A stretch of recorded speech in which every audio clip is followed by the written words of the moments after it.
नमस्कार मित्रों, स्वागत है आपका मेरे चैनल में। मैं आचार्य पंकज शास्त्री आपका अपने चैनल में तहे दिल से हार्दिक अभिनंदन करता हूं। उपस्थित हूं शुभाशुभ योगों का फल लेकर के।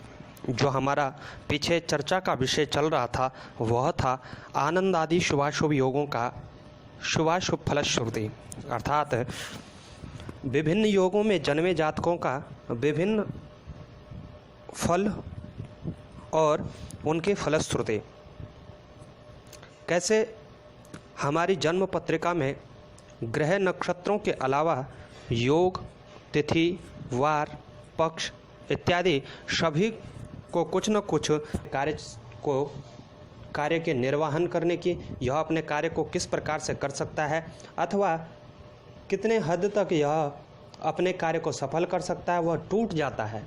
यह मनस्थिति पर विचार करने का एक महत्वपूर्ण हिस्सा है योग।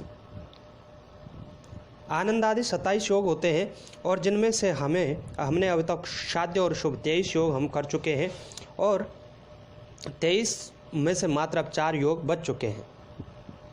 यदि आपको अपना योग पता नहीं है तो आप अपनी जन्म पत्रिका में देखें और जन्म पत्रिका में जहाँ पंचांग लिखा होता है वहाँ पर योग निश्चित रूप से आपको मिलेगा। योग होता है, करण होता है, तिथि, बार सब लिखा होता है उसके अंदर, तो आप देख सकते हैं। और यदि आपको पता तभी न चले तो आप हमें अपनी जन्म व्रत और जन्म समय हमें भेज दीजिएगा, हम आपको बताएंगे कि आपका कौन सा योग है। और यदि आपको पता है तो हमारे YouTube चैनल पर योग की एक प्लेलिस्ट बनी हुई है, तो आप उसमें से अपने योग का शुभाशुभ फल जान सकते हैं। तो आइए प्रारंभ करते हैं। और आज जो 2 योग हैं वह 2 योग हैं शुक्ल और ब्रह्म योग। शुक्ल योग और ब्रह्म योग दोनों ही शुभता को दर्शाते हैं। शुक्ल का मतलब श्वेत, शुक्ल का मतलब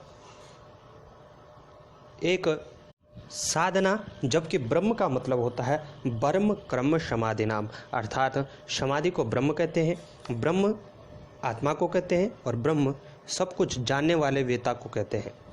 दोनों ही योगों के स्वामी शुभ हैं, दोनों ही शुभता को दर्शाते हैं। शुक्ल योग के स्वामी माँ पार्वती हैं, जबकि ब्रह्म योग का स्वामी अश्विनी कुमार हैं।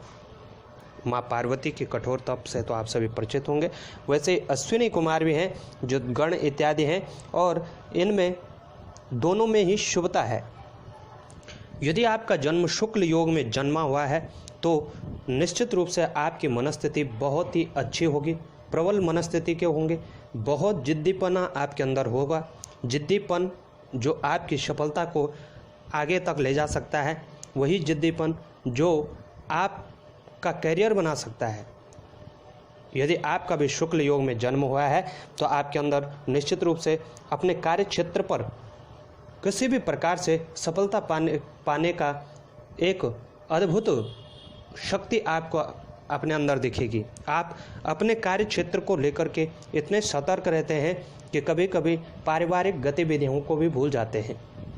शुक्ल योग में जन्म लेने वाले जातक सब कलाओं में निपुण होते हैं। विशेषतः अर्थशास्त्री यह होते हैं, सभी प्रकार के अर्थों को जानने वाला होता है। कवि, प्रताप, वीर, धनी और सबका प्रिय होता है। जबकि ब्रह्म योग में जन्मे जातक थोड़ा चंचलता होते हैं। वह सब कार्य करने में निपुण तो होते हैं, लेकिन कभी कभार अपनी चंचलता के कारण यह एक ऐसा माहौल बना देते हैं कि जिसमें यह न तो कार्य कर सकते हैं और ना ही इनके साथ जो रहते हैं वह किसी कार्य को कर सकते हैं। लेकिन इन सब के इतनी चंचलता के बावजूद भी यदि कहीं पर बात आती है इनके मान सम्मान की, तो वहाँ पर यह अपने आप को बहुत अग्रेसिव कर देते हैं।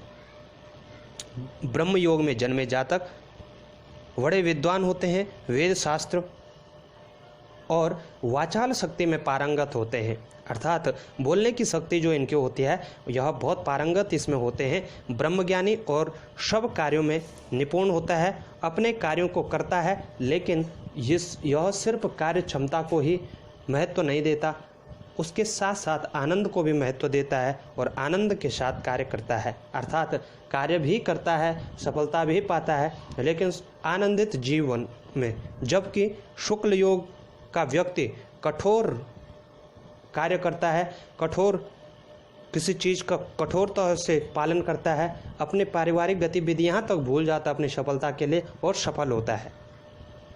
तो प्रिय मित्रों, यह शुक्ल और ब्रह्म 2 योगों में जन्मे जातकों का शुभाशुभ फल था। कैसे आपको यह जानकारी लगी आप हमें अवश्य बताएं। यदि जानकारी अच्छी लगे तो शेयर अवश्य करें और चैनल पर नए हैं तो सब्सक्राइब करना ना भूलें। साथ ही ऐसी जानकारियों को पाने के लिए आप ज़रूर सब्सक्राइब करें और शेयर ज़रूर करें ताकि सब तक यह योग फल पहुंच सके। तो आपका जीवन मंगलमय हो, तब तक के लिए